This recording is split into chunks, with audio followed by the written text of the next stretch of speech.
Thank you so much for joining us for this interview. In your recent opinion piece, you've told that we need to fix the GDP numbers. So can you elaborate on that? So what seems to be happening is that the GDP numbers are saying that we're the fastest growing economy in the world, that we're growing at above 7%, but all the other indicators that normally would look positive when GDP was growing very fast are not giving the same picture. Let me give you a few examples. The index of industrial production used to move up when industrial production, GDP value added, was moving up. Similarly, sales of companies would do well when GDP was doing well. Anecdotally, the evidence we have about employment, though there isn't much hard data, but the evidence we have about employment suggests that it's not growing as fast as one would have thought a 7+% growing economy will do. So the exports are low, private investment, if you look at projects and private investment, that's not growing fast. So there are a number of other things which are not growing fast. So it's very difficult to understand that GDP value added is growing.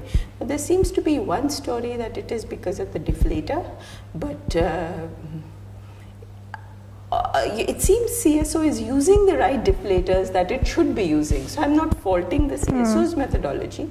I'm not saying that they should use different deflators or that I know what they should be using. But the point is that when you look at the data and you look at the other indicators, there is a mismatch. And that's why we need to figure out what's happening really. Okay.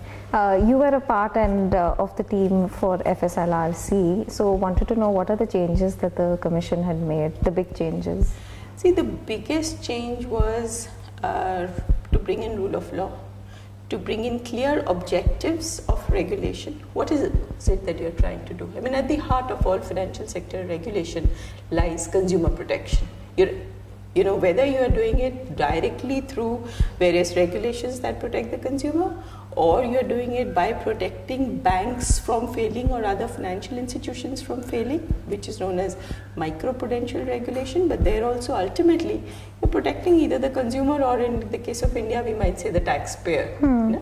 So that the bank doesn't take too much risk and the deposits of the consumers are not put at risk, or whether you are doing macroprudential regulation, which is essentially that you don't want systemic risk to build up in the system and for financial services to completely collapse. There also you're ultimately trying to protect the consumer. So the objective of consumer protection should clearly be laid out, and that's what the Indian Financial Code, which the IFC wrote, the law, that's what it has.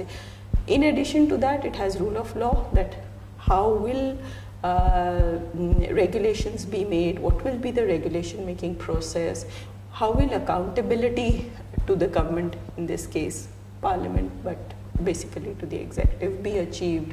So what are the various mechanisms? Those are, I would say, the bulk of what FSLRC is trying to do.